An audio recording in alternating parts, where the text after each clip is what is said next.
ሰላም ሰላም፣ እንዴት ናችሁ? ሁሉ ሰላም አለን፣ እግዚአብሔር ይመስገን። ዛሬ ደግሞ ትልቁ የጋራ አካፋይ ወይም ጂሲኤፍ የምንለውንና ትንሹ የጋራ ብዜት ወይም ሊስ ኮመን መልቲፕል የሚለውን ለማሳየት ነው የመጣው። እንግዲህ በዛሬ ቪዲዮ የ80 እና የ120 እንሰራላችኋል። በአጭር መንገድ ነው የምሰራላችሁ። አይሆፕ ትወዱታላችሁ። ከእናንተ የሚጠበቀው በጥሞና መከታተል ነው። እንግዲህ እንዴት እንሰራለን፣ መጀመሪያ ምን እንሰራለን የሚለው እናያለን። ከዛ በፊት በአብዥ ዛፍ ወይም በትንትን በብቸኛ ትንትን እንገልጻቸዋለን ማለት ነው ቁጥሮችን። ለምሳሌ 80 በብቸኛ ትንትን ሲገለጽ ምን አድርገን ነው የምንገልጸው? በሁለት 40 እናደርገዋለን። ከዛ አሁንም በሁለት 20 እናደርገዋለን። ከዛ አሁንም በሁለት 10 ይሆናል። ከዛ አሁንም በሁለት 5 ይሆናል።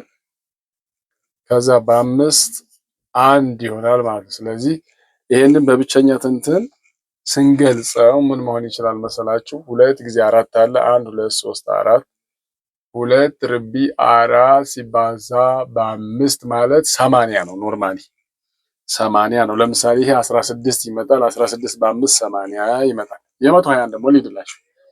የ120 ደግሞ 120 በብቸኛ ትንትን ሲገለጽ በሁለት 60 በሁለት 30 በሁለት 15 በ5 3 በ3 1 ስለዚህ ይህ በዚህ ብቸኛ ትንትን ተገለጸ። ይህ ማለት ደግሞ ምን ማለት ነው? 2 ርቢ 3 1 2 3 ሲባዛ በ5 ሲባዛ በ3 the result of this is 120። ስለዚህ ይሄ ነው ማለት ነው። ስለዚህ እዚህ ላይ ምን እንፈልጋለን መሰላችሁ? ሁለቱንም እንፈልጋለን። አንደኛው ጂሲኤፍ ወይም ትልቁ የጋራ አካፋይ። ትልቁ የጋራ አካፋይ ስንወስድ ከሁለቱም የጋራ የሆኑትን ብቻ አባስተን አንዱን ወስደን አባስተን ትልቁ የጋራ አካፋያቸውን ወይም ጂሲኤፍን ማግኘት እንችላለን። ለምሳሌ ከሁለቱ ብቸኛ ትንትን የጋራ የሆነው ማን ነው? 1 2 3 እነዚህን የጋራ ስላገኘናቸው ብቻቸውን እንወስዳቸው። ሌላው ይለያያል። ምክንያቱም እዚህ ጋር 2 ቢኖር እዚህ ጋር 3 አለ፣ እዚህ ጋር 5 ቢኖር እዚህ ጋር 5 አለ። ይሄንም እንወስደዋለን፣ 5ንም አብረን እንወስደዋለን ማለት። ስለዚህ የጋራ የሆነውን አንዱን ብቻ ወስደን አባስተን ጂሲኤፉን ማግኘት እንችላለን። ተመልከቱ። ከዛ የጋራ የሆነው ይሄው የጋራ የሆነው አለ ማለት ነው። ስለዚህ የጋራ የሆነውን እንወስዳለን። የጋራ የሆነውን ስንወስድ 2 ርቢ 3 ይሄው ሲባዛ በ5 ማለት ነው። ሲባዛ በ5 ማለት ነው። ስለዚህ ይሄ ማለት ትጋአ ነው። ትጋአ ወይም ጂሲኤፍ ማለት ነው። ግሬተስት ኮመን ፋክተር ማለት ነው። ጂሲኤፍ ወይም ግሬተስት ኮመን ፋክተር ነው። ስለዚህ ይሄ ማለት 8 ይመጣል። 2 ሲባዛ በ2 ሲባዛ በ2 አድርጌው ነው። 2 ሲባዛ በ2 ሲባዛ በ2 ሲባዛ በ5 ስናደርገው ይሄ ቁጥር ስንት ይመጣል? 40 መጣ። የ120 እና የ80 ትልቁ የጋራ አካፋይ 40 ነው ማለት ነው። 40 ነው ማለት ሶ the number 80 and 120 is least common factor is 40. But what about LCM? Least common multiple. This is greatest common factor. This is least common factor. Common multiple. ስለዚህ ትንሹ የጋራ ብዜት ደግሞ ማን ነው? ከዚህ ላይ ደግሞ አንድ አጭር ነገር ላሳያችሁ። ቅድም የወሰድነውን የዚህኛውን የጋራ አካፋያቸው ትልቁን የጋራ አካፋይን ወስድና 40 ታይምስ ከሁለቱ የቀረውን ማለት ነው። እዚህ 3 ቀርቷል፣ እዚህ 2 ቀርቷል። ስለዚህ እዚህም 2ም እዚህም 3ን እንወስዳለን። ያባዛ ሲባዛ በ2 ሲባዛ በ3 እናደርጋለን። ስለዚህ ይህ ማለት ምን ማለት ነው? 240 ይመጣል ማለት ነው። 240 ምንድነው? ጂኤልሲኤም። ስለዚህ የ120 እና የ80 ትንሹ የጋራ ብዜት ይህ ሲሆን ትልቁ የጋራ አካፋይ ይህ ነው ማለት ነው። ስለዚህ ምንድን ነው ያደረኩትኝ? በደንብ አዳምጡ። በብቸኝነት ትንትን ተነተንኩኝ።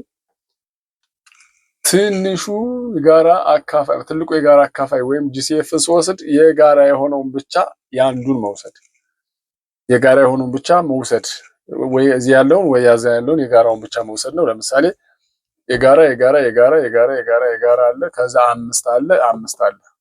ይሄ 3 እዚህ የለም ተውኩት። ይሄ 2 እዚህኛው ስለሌለ ዘለልኩ። ስለዚህ ይሄንን እና ይሄንን ስንወስድ 2 ርቢ 3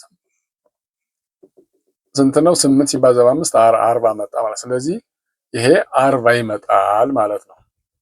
ከዚያስ ትንሹ የጋራ ብዜት ደግሞ ለመፈለግ ይሄንን እንወስደውና የቀሩትን ከዚህም የቀሩትን አብሮ ማባዛት ነው። ለምሳሌ 40 ወሰድኩኝ፣ 2 አለች እዚህ ጋር 2ን ወሰድኳት ሲባዛ ሌላ የቀረን የለም 3 አለች እዚህ ጋር 3ን ወሰድኳት። ስለዚህ ይሄ በዚህ 6 ይሆናል። 6 ሲባዛ በ40 240 ይሆናል ማለት። ስለዚህ ይሄኛው የጋራ ምናቸው ነው ማለት ነው።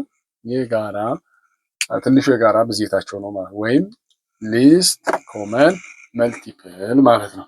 ስለዚህ እናንተ በቀላሉ መስራት ትችላላችሁ። እስቲ ኮመንት ላይ የ100ና የ150 ስሩልኝ። የ100ና የ150 መስራት ትችላላችሁ።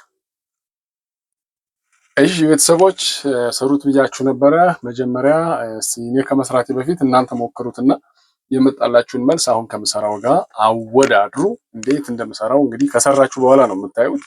ይሄው የ100ና የ150 ትጋና ትጋብን በአጭር ነው የማሳያችሁ መንገድ በቀላሉ እንድትረዱ እንሆ። አሁን መጀመሪያ በብቸኛ ትንትን 100ን እገልጸዋለሁ ማለት ነው። 100 በብቸኛ ትንትን ሲሰራ በ250 ያ ማለት ለሁለት ስናካፍለው ማለት ነው። በ225 በ5 5 ከዛውን በ5 1 ብቸኛ ትንትኑ ይሄ ነው። ስለዚህ ስንጽፈው ይሄ ምን ይሆናል ማለት ነው? 2 power of 2 times 5 power of 2 yes ይሄ ነው ብቸኛ ትንትኑ። so this is 4 this is 25 times 4 100 what about 150 by 2 75 by 5 15 by 5 3 by 3 5 1 sorry by 3 1 ስለዚህ እንደዚህ ይሆናል ማለት ነው። እንደዚህ ከሆነ እኛ ጋር የሚጠበቀው ምንድነው? ቅድም እንደነገርኳችሁ ትጋውን ከሆነ የምንፈልግ የጋራውን ብቻ መውሰድ ነው። የጋራውን ብቻ መውሰድ ነው። ለምሳሌ የጋራ ምን ይታየኛል? ከጋራው አንዱን ነው የምንወስድ፣ የሁለቱን አንወስድም።